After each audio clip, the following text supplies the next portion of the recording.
Friends, తమిళనాడులోని ఒక గుడిలో జరుగుతున్నటువంటి పూజ ఇది. మనం చూసే ఉంటాం, తమిళనాడులో ఎక్కువగా ఇలాంటి విగ్రహాలు కనిపిస్తూ ఉంటాయి మనకి. ఒక గుర్రాలు, ఇలాంటి పెద్ద విగ్రహం. ఫ్రెండ్స్, మునేశ్వరుడు అంటారు.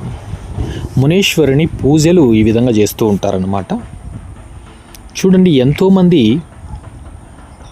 ఇవన్నీ మొక్కుబళ్ళు అన్నమాట. ఆ దేవత ఒలి మీదకి వస్తుంది, ఆవహిస్తుంది ఒక మనిషిని. అలాంటి సందర్భంలో ఇలా నెత్తిన దీపం పెట్టుకొని ఇలా తొక్కుతూ వెళితే మనకున్నటువంటి పాపాలు పరిహారం అవుతాయి అనేటటువంటి ఒక నమ్మకం అన్నమాట వారిది. ఎంతోమంది చూడండి, ఇలాంటి పద్ధతి నేను చాలాసార్లు చూశాను అన్నమాట. సుబ్రహ్మణ్య స్వామికి కావిడి మోస్తున్నప్పుడు ఇలా చిన్నపిల్లలప్పుడు మేము కూడా ఇలా పడుకునే వాళ్ళం అన్నమాట. ఎంతోమంది క్యూలో వస్తూ ఉంటారు, వారందరూ దాటుకొని తొక్కుకొని ఇలా దాటుకొని వెళ్ళేవాళ్ళు అనమాట. పూలు అక్షంతలు నెత్తిని చల్లుకొని. అంటే ఒక్కొక్క ఏరియాలో ఒక్కొక్క ఆచారం. ఇక్కడ చూస్తుంటే ఏమో తొక్కుకుంటూ వెళ్తున్నారనమాట. అంటే ఆ దేవతే తొక్కుకుంటూ వెళుతుందనేటటువంటి ఒక ఆచారం అన్నమాట వేరేది. చూడండి, చాలా బాగా అనిపిస్తుంది అన్నమాట ఇది చూస్తుంటే.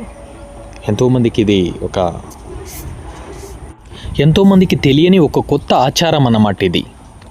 ఫ్రెండ్స్, వీడియో నచ్చితే ప్లీజ్ సబ్స్క్రైబ్ చేయండి.